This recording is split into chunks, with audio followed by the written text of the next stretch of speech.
என்னடே சீத புலம்புற மாதிரி புலம்பிக்கணும் உட்காந்துக்கிற.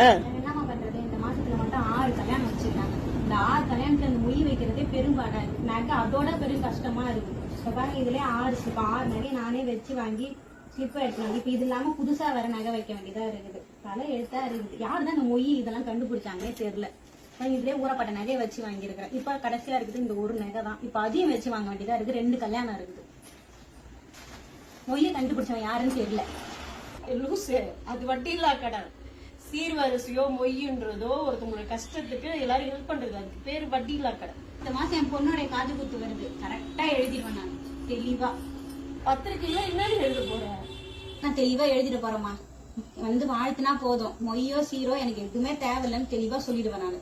அதே மாதிரி அப்படி அவங்க மீறி செஞ்சுட்டா அவங்களோட விருப்பம். மறுபடியும் என்ன செய்யணும் எதுவும் அவங்க எதிர்பார்க்க கூடாது. என்னால முன்னா முடியுதோ அதான் நான் செய்வேன். அது எழுதுவியா? எழுதிடுவேன்.